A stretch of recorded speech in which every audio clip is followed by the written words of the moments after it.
తెలంగాణలో బీజేపీ బలోపేతానికి అధిష్టానం దృష్టి సారించింది. ఇందుకుగాను బీజేపీ జాతీయ అధ్యక్షుడు నితిన్ నబీన్ రాష్ట్రంలో పర్యటించనున్నారు. అందులో భాగంగానే ఎల్లుండి వరంగల్లో పర్యటిస్తున్నట్లు ఓబీసీ మోర్చా అధ్యక్షులు ఎంపీ లక్ష్మణ్ తెలిపారు.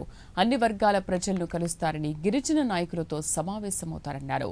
బలహీనంగా ఉన్న ప్రాంతాల్లో నిబిన్ పర్యటన ఉంటుందన్నారు. బీజేపీని కాదని కాంగ్రెస్ ని గెలిపిస్తే పెనం మీద నుంచి పొయ్యిలో పడ్డట్టు అయిందన్నారు.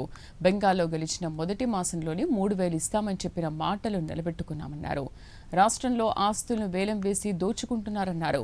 గతంలో ఉమ్మడి ఏపీకి యూపీఏ ప్రభుత్వం 8,500 కోట్లు ఇచ్చారని, ఒకప్పటి ఎన్డీఏ ప్రభుత్వం కేవలం ఒక తెలంగాణ రాష్ట్రానికి 13,000 కోట్లు ఇచ్చిందన్నారు.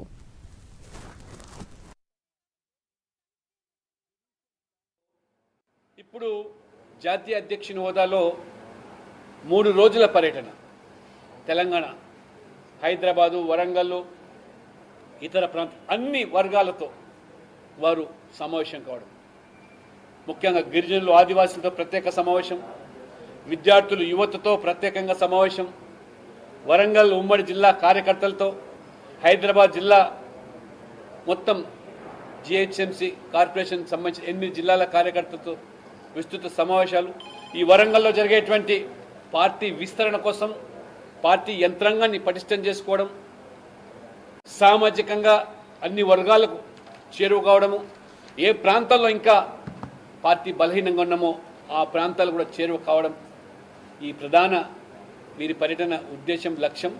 కాబట్టి ఈ పార్టీకి 2.5 సంవత్సరాలు పూర్తయింది రేవంత్ రెడ్డి గారి పాలన. అంటే ఇచ్చిన మాటలన్నీ కూడా, హామీలన్నీ కూడా పూర్తిగా ఏరు దాటేదాకా ఓటం మల్లయ్య. ఇప్పుడు జాతీయ అధ్యక్షుని హోదా